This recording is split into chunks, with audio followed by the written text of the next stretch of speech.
And cost analysis. Cost का मतलब क्या है? जो हम एक्सपेंडिचर खर्च करते हैं किसी चीज को एक्वायर करने के लिए। ठीक है जी। पहले दो तरीके की टाइप्स में डिवाइड करें, explicit and implicit.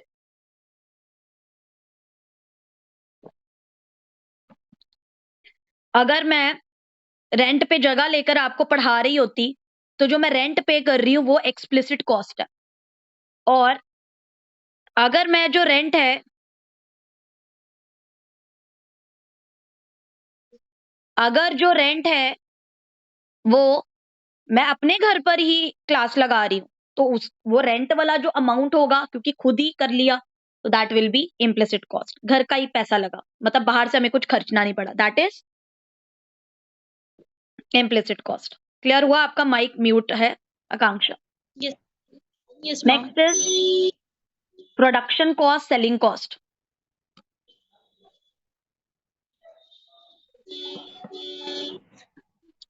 Production inputs पर जो खर्चा करते हो वो एक्सपेंडिचर प्रोडक्शन कॉस्ट होता है।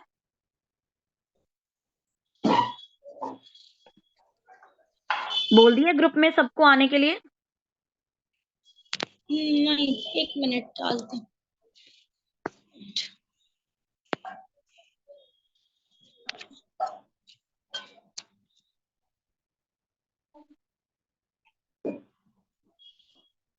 ग्रुप में नहीं बोला आप लोगों ने, बोल देती हूँ आज। इको वाले भी कई बच्चे हैं ना, उनको भी बोल रही हूँ। प्रिया,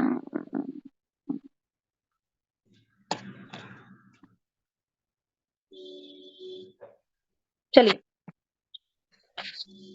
सेलिंग कॉस्ट क्या होती है? एडवर्टीजमेंट वगैरह पर प्रोडक्ट को सेल करने के लिए जो आप कॉस्ट खर्च करते हो, that is our selling cost. Okay, easy? Yes ma'am. Let me know if it is clear. Okay, now heading डाले।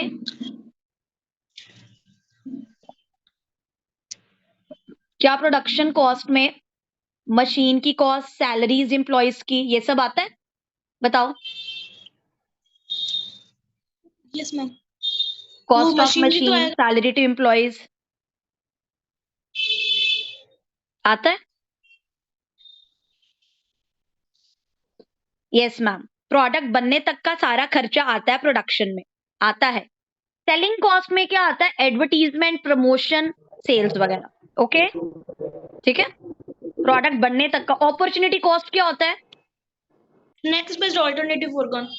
हाँ, मुझे बताओ, क्या अपॉर्चुनिटी कॉस्ट में एक्सप्लिसिट कॉस्ट आती है या इम्प्लिसिट कॉस्ट आती है? एक्सप्लिसिट। दोनों लिख लो।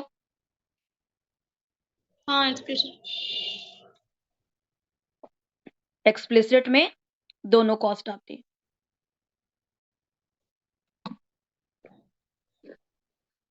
याद रखेंगे, एक्सप्लिसिट में दोनों कॉस्ट आती हैं। Yes ma'am. अपॉर्चुनिटी में दोनों कॉस्ट आती है, explicit as well as implicit. Okay, yes. Yes. तो नेक्स्ट फॉरगॉन कॉस्ट को हम अपॉर्चुनिटी कॉस्ट कहते हैं। संक कॉस्ट क्या होता है? What is sunk cost? वो no production, no productivity, sunk cost, sorry. Sunk cost का वैसे मतलब क्या होता है? जो नो पैसा आप ऑलरेडी खर्च कर चुके हो, अब उसे आप रिकवर नहीं कर सकते बार बार, इसे एम्बेडेड कॉस्ट भी कहते हैं। संक कॉस्ट को हम एम्बेडेड कॉस्ट भी कहते हैं, प्रायोर ईयर कॉस्ट भी कहते हैं, पिछले साल की कॉस्ट,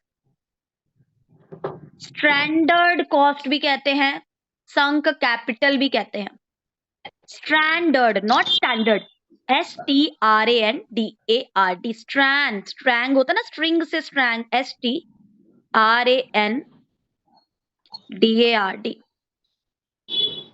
स्ट्रैंडर्ड कॉस्ट। संक कैपिटल, ठीक है जी। 5 साल पहले आपने अपनी फैक्ट्री खरीदी थी, वो आपकी अब संक कॉस्ट बन चुकी है। समझ गए ना? पैसा खर्च हो चुका है, अब दोबारा आप उसे नहीं खरीद सकते, मतलब नहीं पैसा ला सकते। अब थियरीज ऑफ कॉस्ट पर आते हैं। पहले शॉर्ट रन कॉस्ट फंक्शन लिखे। मैम शॉर्ट रन इसके कॉस्ट फंक्शन, अनुपम संक रिपीट। कॉस्ट के embedded cost EM, BEDDED, embedded cost. Second is prior year cost. Third is stranded cost. Fourth is sunk capital cost. ये सभी sunk cost के another names है. अब theory of cost के अंदर heading डालेंगे theory of cost.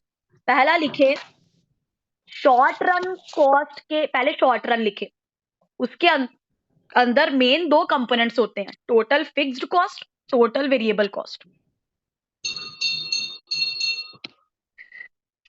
किसकी आवाज आ रही है? टंग टंग टंग. टोटल फिक्स्ड कॉस्ट और टोटल वेरिएबल कॉस्ट. आकांक्षा देख रही है किसकी आवाज है.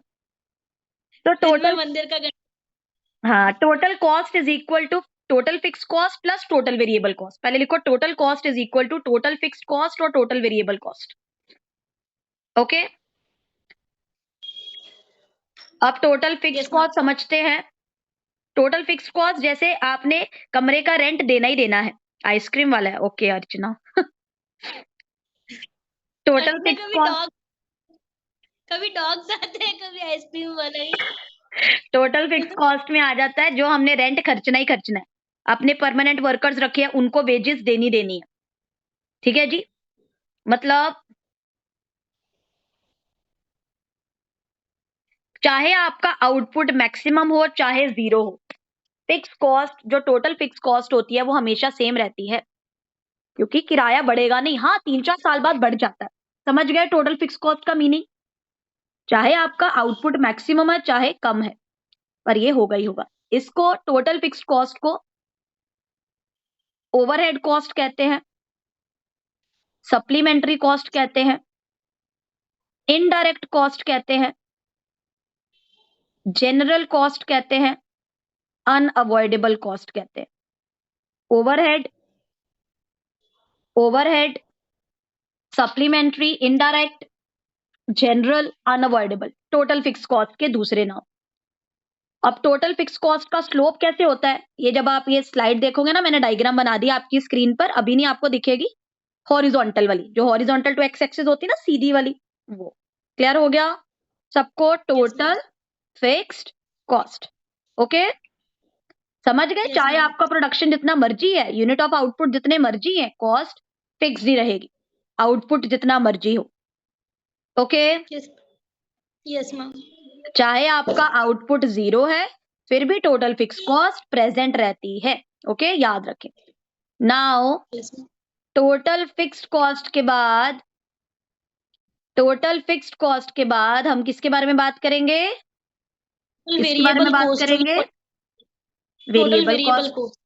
हाँ, बट उसके भी पहले टोटल फिक्स्ड कॉस्ट के अंदर हम टोटल वेरिएबल कॉस्ट के बारे में बात करेंगे. टोटल वेरिएबल कॉस्ट मतलब जो यूनिट्स पर डिपेंड करती है.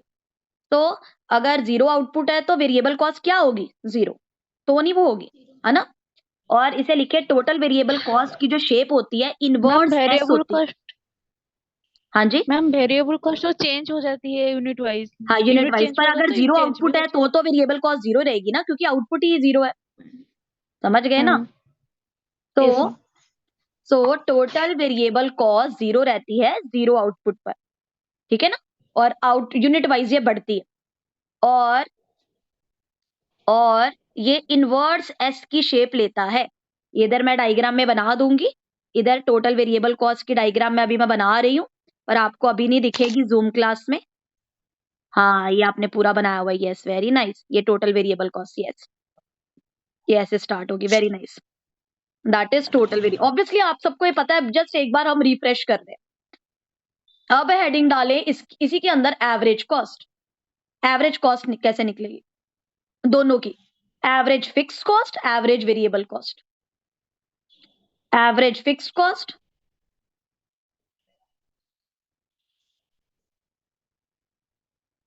Average fixed cost, average variable cost.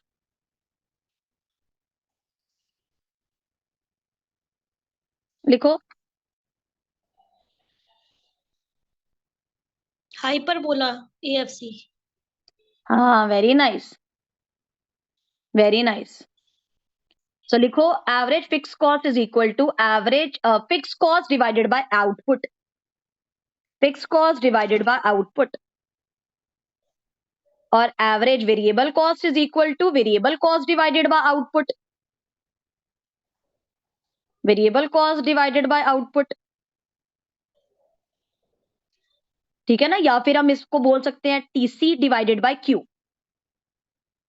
Average cost का मतलब क्या होता है, पर यूनिट ऑफ आउटपुट पर आपकी कितनी कॉस्ट लग रही है, पर यूनिट ऑफ आउटपुट पर। और इसका डायग्राम क्या होता है, रेक्टेंगुलर हाइपरबोला। हाइपरबोला पता है सबको कैसे होता है, एक बार दिखा दो आकांक्षा। Yes ma'am. हाइपरबोला का मतलब क्या होता है, ये एवरेज फिक्स कॉस्ट, ये वाली जो लाइन, यस, जो एवरेज फिक्स कॉस्ट देखो जो ऐसे सीसा बना हुआ है, देखा है सीसा बना हुआ है, अनुपम, ममता, एवरीवन दिख रहा है सीसा बना हुआ है, दिख रहा है सबको। इसे रेक्टेंगुलर हाइपरबोला कहते हैं क्योंकि इसने तीनों बनाए हुए हैं ना इसमें। तो जो सीसा बन रहा है उसे रेक्टेंगुलर हाइपरबोला। इसका मतलब क्या होता है, इसके अंदर जो कर्व्स हैं सारे पॉइंट्स पर सेम रहेंगे।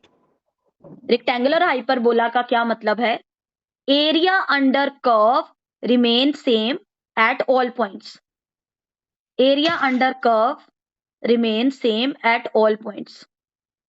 ओके, सो पेपर में बोल सकते हैं हाइपरबोला की शेप किसके अंदर होती है, तो आप बोलेंगे एवरेज फिक्स कॉस्ट के अंदर। Then comes average variable cost, heading डालें average variable cost. Average variable cost हमारा कैसे होता है, यू शेप। हाँ यू शेप्ड होता है एवरेज वेरिएबल कॉस्ट। फॉर्मूला क्या होता है एवरेज वेरिएबल कॉस्ट का, टीवीसी अपॉन क्यू। हाँ एवरेज वेरिएबल कॉस्ट में हम क्या करते हैं, total variable cost divided by output, total variable cost divided by output. Okay, yes ma'am. और एवरेज टोटल कॉस्ट कैसे आती है, average fix cost plus average variable cost. और इन सब का जो रिलेशनशिप है उसके बारे में पेपर में क्वेश्चन आता ही आता है। ओके, याद है Yes, आपको ma'am. इनका रिलेशनशिप बताया हुआ मैंने इकोनॉमिक्स रिलेशनशिप में, इफ यू रिमेंबर। अगर ये नीचे जाएगी तो वो ऊपर जाएगा, रिमेंबर, याद है किसी को रिलेशनशिप वाला पीडीएफ। वो मैक्सिमम पॉजिटिव नेगेटिव वाला क्या? हाँ, जब ये नीचे जाएगा तो वो रिलेशन इकोनॉमिक्स रिलेशनशिप्स वाला पीडीएफ था वो। किसको याद है, लिखा हुआ है, ममता, अनुपम, अर्चना, एनीवन? आपको इको नहीं आता और इको का भी टेस्ट लेना था, देख लीजिए ऐसे कैसे एक चलेगा। इंक्रीज होगा, एक इंक्रीज होगा तो दूसरा इंक्रीज, एक मैक्सिमम होगा तो दूसरा पॉजिटिव और एक डिक्लाइन में आएगा तो तीसरा जो है वो नेगेटिव हो जाएगा। एक तो आपको वो वाला। Total revenue, marginal revenue, average revenue का करवाया था, है ना, और एक ये जो तीनों का, ये जो आपने डायग्राम दिखाया, एक बार डायग्राम दिखाओ तीनों वाली। ये जो डायग्राम है ना, ये वाली नीचे वाली, जो दो डायग्राम्स है उसमें नीचे वाली, ये वाली डायग्राम से रिगार्डिंग मैंने सारे आपको वो करवाए थे। ठीक है जी, अब इसके लर्निंग पॉइंट्स क्या थे, पहला कि total fix cost x variable parallel होता है एक्स एक्सिस के,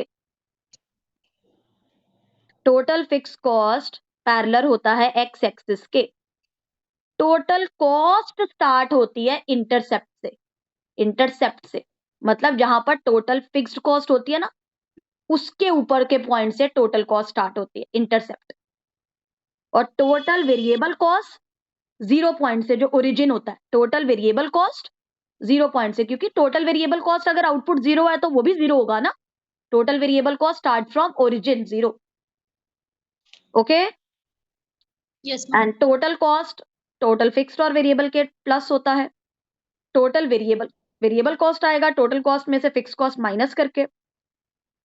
टोटल कॉस्ट और वेरिएबल कॉस्ट की, टोटल वेरिएबल कॉस्ट की शेप क्या होती है, एस शेप, ये भी हमने करा। एस शेप क्यों होती है, लॉ ऑफ वेरिएबल प्रोपोर्शन के कारण, लॉ ऑफ वेरिएबल प्रोपोर्शन के कारण।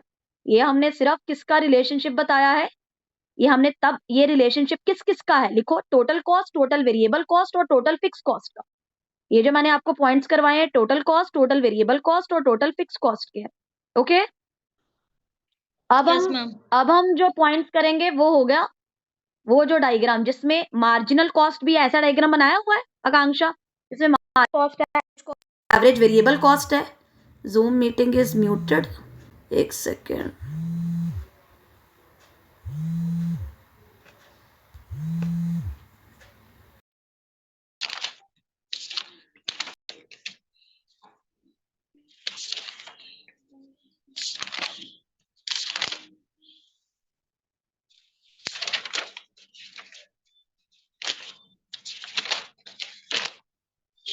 चलिए, total average cost, average variable cost, marginal cost, average fixed cost, remember. चलिए लिखो इनके बीच में रिलेशनशिप, पहले हेडिंग डालो, average cost, average variable cost, marginal cost, average fixed cost. Average cost, average variable cost, marginal cost, average fixed cost. सबसे पहले लिखे, जैसे ही आउटपुट इंक्रीज होता है एवरेज कॉस्ट और एवरेज वेरिएबल कॉस्ट का गैप गिर जाता है, falls, as the output increases. Yes, शुक्र है। ये देखो डायग्राम सभी बच्चों, ये डायग्राम एक और थोड़ा जूम करो। हाँ, ये देख रहे हो, ये वाला डायग्राम ऊपर वाला, ये मार्जिनल कॉस्ट भी है, ये सारा है, ठीक है अनुपम, दिख रहा है? लक्ष्मी, ममता, अर्चना, दिख रहा है सबको? इस डायग्राम का एक्सप्लेनेशन है। जैसे ही आउटपुट बढ़ता है गैप एवरेज कॉस्ट और एवरेज वेरिएबल कॉस्ट का फॉल कर जाता है।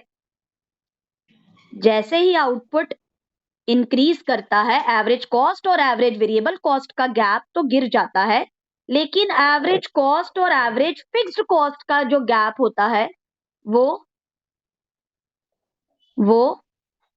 एवरेज कॉस्ट और एवरेज फिक्स कॉस्ट का गैप बढ़ जाता है, इंक्रीजेस।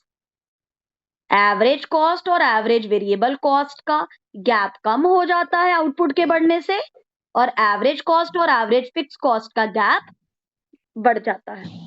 एवरेज वेरिएबल कॉस्ट कभी भी एवरेज कॉस्ट को टच नहीं करती। लिख लो, पेपर में आ सकता है, क्या एवरेज वेरिएबल कॉस्ट इंटरसेक्ट करती है एवरेज कॉस्ट के साथ? Answer is no. Average variable cost can never touch average cost because average cost और एवरेज वेरिएबल कॉस्ट के बीच में एवरेज फिक्स्ड कॉस्ट होता है, और फिक्स्ड कॉस्ट कभी भी जीरो नहीं होती। दैट्स वाई ये कभी भी इंटरसेक्ट नहीं कर सकते। लिखो, average variable cost can never touch average cost because there is average fixed cost between average cost and average variable cost, and average fixed cost can never be zero. Now marginal, next point, marginal cost cut average cost and average variable cost at the lowest point. लिख लो, marginal cost cut average cost and average variable cost at lowest point. अब ये जो आगे मैं points करवाने वाली हूँ, दो एक्स्ट्रा उस पर लिखो, वेरी वेरी वेरी इंपॉर्टेंट, ये हम नेक्स्ट वाले पॉइंट छोड़कर नहीं जाएंगे। When average cost decreases, marginal cost also decreases. And इस केस में average cost is greater than marginal cost. जब एवरेज कॉस्ट गिरता है मार्जिनल भी गिरता है, बट एवरेज कॉस्ट बड़ा होता है, average cost is greater than marginal cost.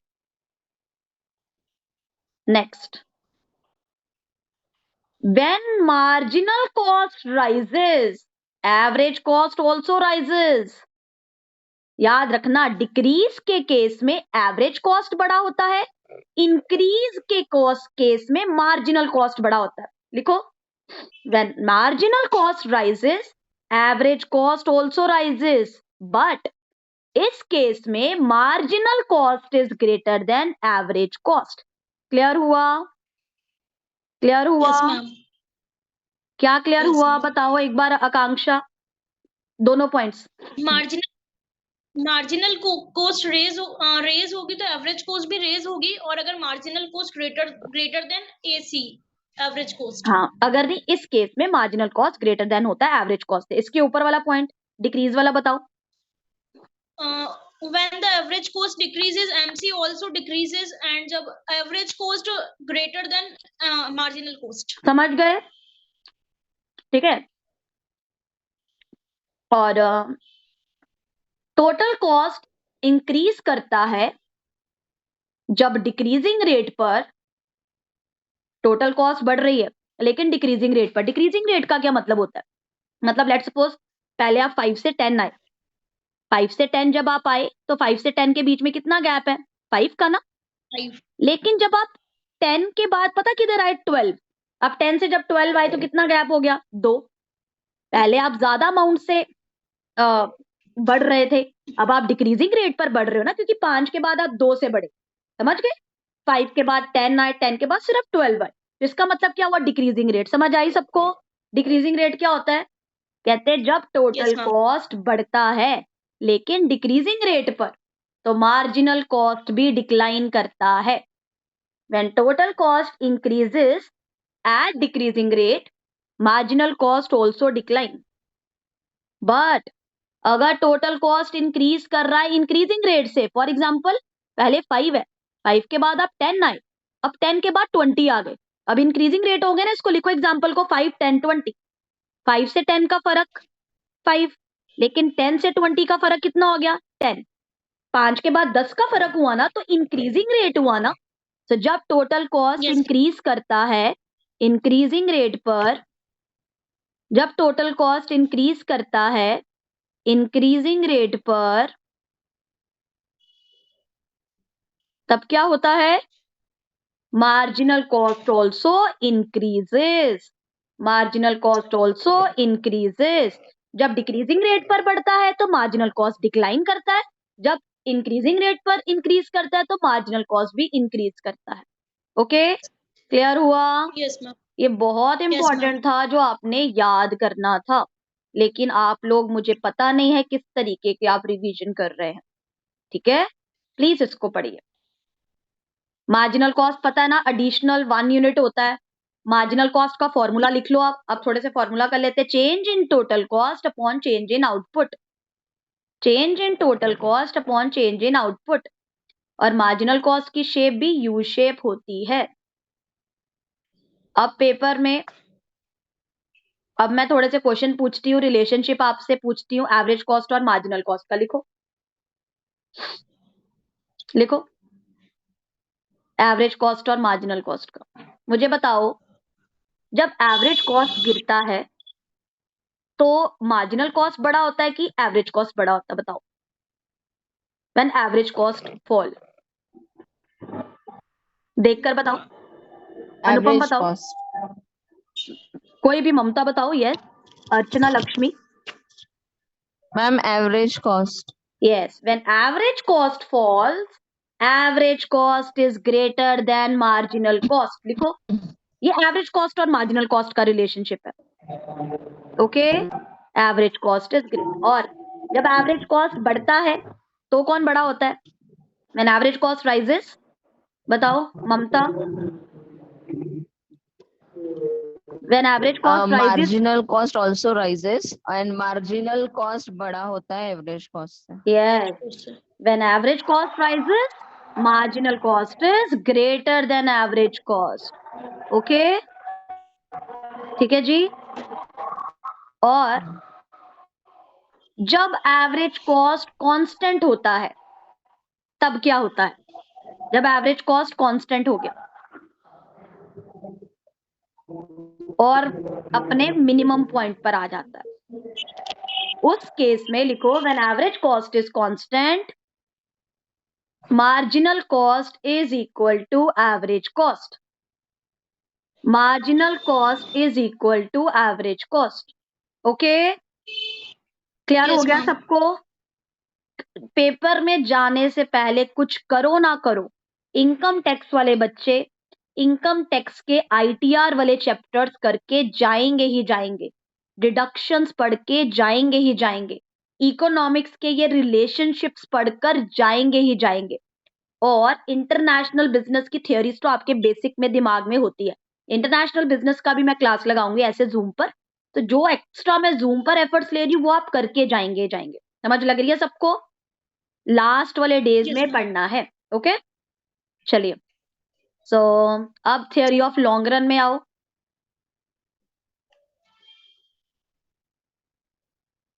Theory of long run,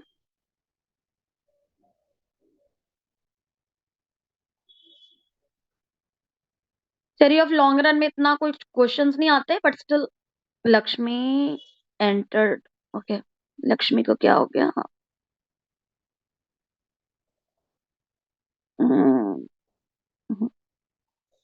हाँ जी लक्ष्मी। तो लिखो, लॉन्ग रन वो पीरियड होता है जिसमें सारे इनपुट वेरिएबल कॉस्ट वेरिएबल हो जाते हैं, जो कि शॉर्ट रन में फिक्स थे, क्योंकि सब कुछ वेरिएबल है लॉन्ग रन में, सब कुछ चेंज हो जाता है लॉन्ग रन में, ठीक है ना? आप प्लांट का साइज बढ़ा सकते हो, एक्सपेंशन कर सकते हो, सारे फैक्टर्स इसमें वेरिएबल होते हैं, ठीक है जी? Yes, ma'am. Long run average cost curve लिखो, इन long run average cost curve में मिक्सचर होता है short run average cost curve का।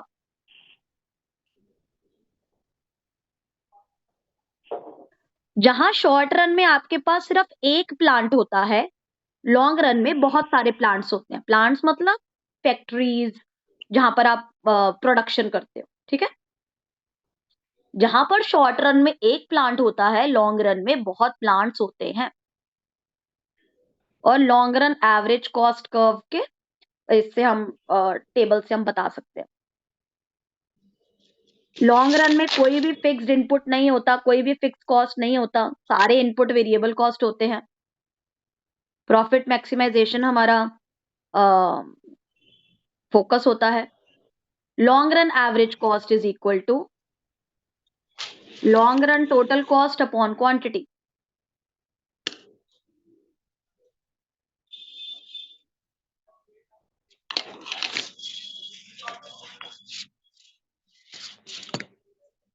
लॉन्ग रन जो रिप्रेजेंट करता है, प्लानिंग हॉरिजॉन को रिप्रेजेंट करता है, प्लानिंग हॉरिजॉन को रिप्रेजेंट करता है, क्योंकि इसमें तुम बहुत सारे प्लांट्स को प्लान करने के बारे में सोचते हो और करते भी हो।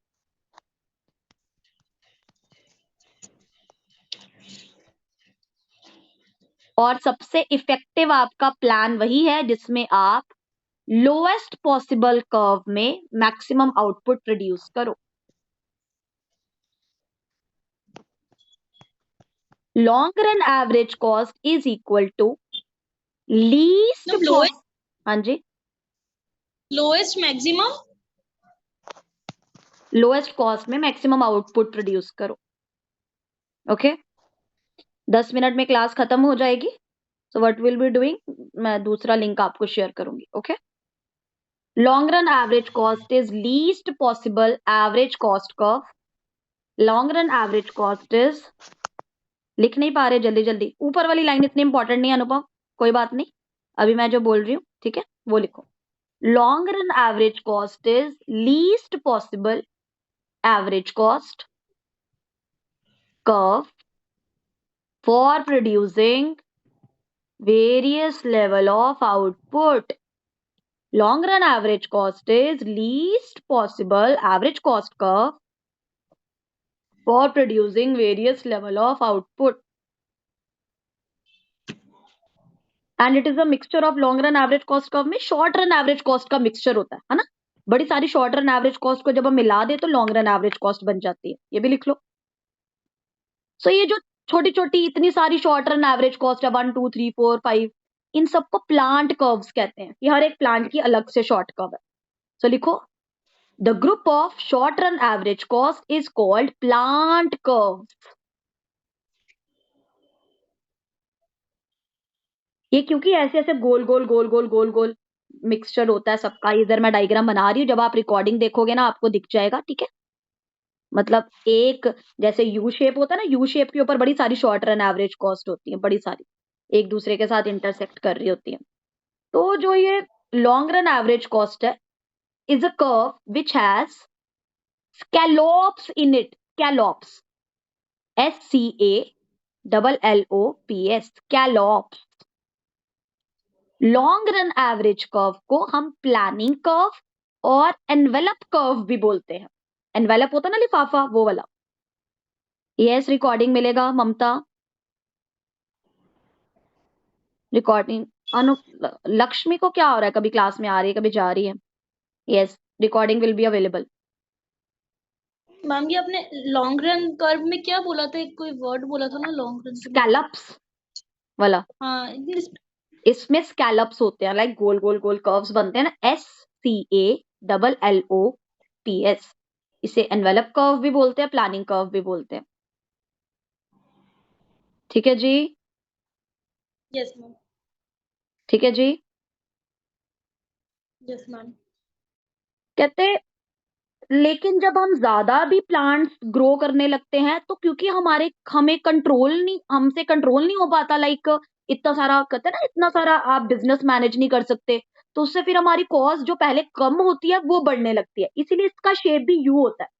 लाइक पहले आपका कॉस्ट कम हो रहा है, एनवेलप कर्व कैसे होता है, ऐसे गोल्स ऐसे शेप में होता है ना, यू शेप में। तो कहते हैं यू शेप में क्यों होता है कि पहले तो कॉस्ट कम हो रही है बट फिर से बढ़ने लगती है। क्यों बढ़ने लगती है? क्योंकि फिर हमसे चीजें जब ज्यादा बड़ी हो जाती है तब भी मैनेज नहीं होती, जिससे कॉस्ट बढ़ने लगती है। समझ लगा? जब हमारे आउट ऑफ कंट्रोल चीजें हो जाती हैं तब भी कॉस्ट बढ़ती है। समझ लगा?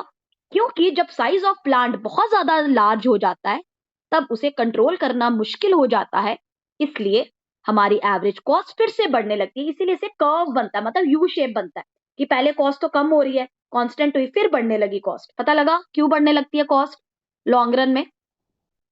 समझ लगा? तो इसलिए बहुत समझ लग गया सबको? चलिए अब इसके बाद ठीक है हमारा,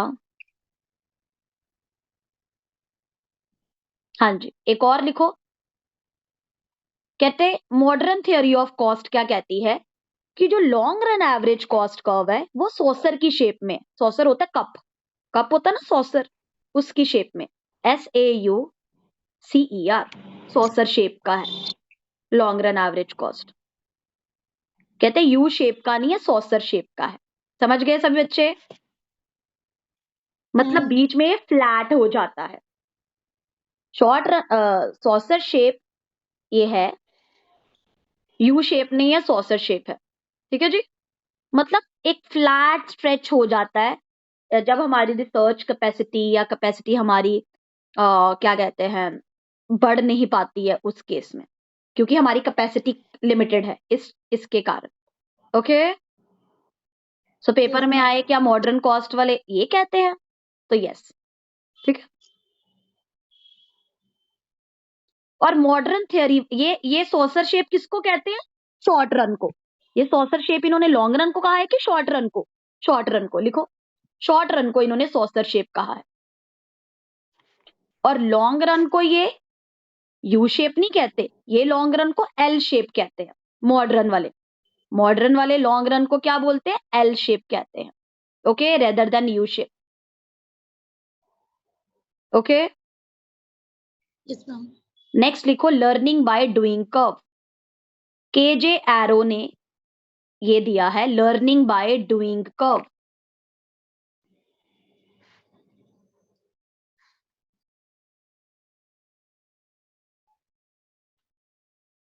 जब हम कम रिसोर्सेज या इनपुट से ज्यादा प्रोडक्शन करते हैं पहले से, कंपैरेटिव टू पहले, मतलब पहले के कंपैरेटिवली में बाद में जब हम कम रिसोर्सेज में ज्यादा चीजें प्रोड्यूस करते हैं।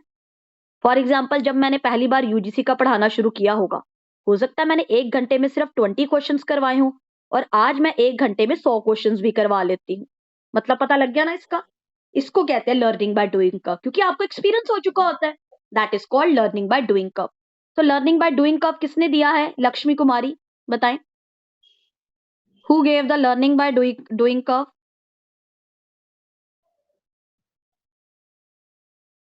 लक्ष्मी ने माइक म्यूट कर लिया अपना। Shared a file in the meeting. Yes, very nice, Archana. Yes, that's right. Learning by doing का किसने दिया अनुपम?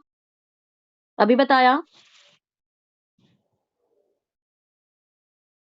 आकांक्षा बोलो।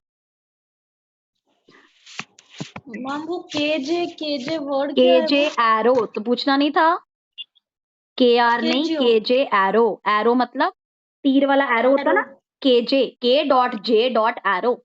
देख लो, मतलब मैं ना पूछती तो कंफ्यूजन में रहते और पेपर में कुछ और क्लिक कराते, है ना? नहीं, केजे लिखा हुआ था।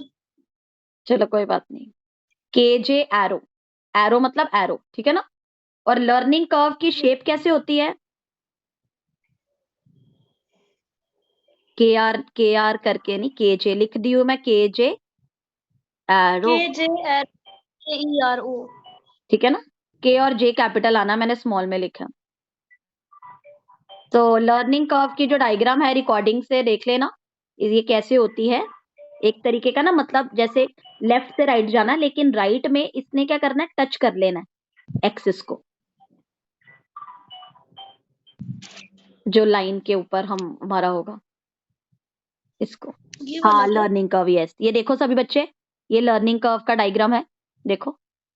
Very nice, very nice. अब हेडिंग डालो कॉब डॉगलेस प्रोडक्शन फंक्शन।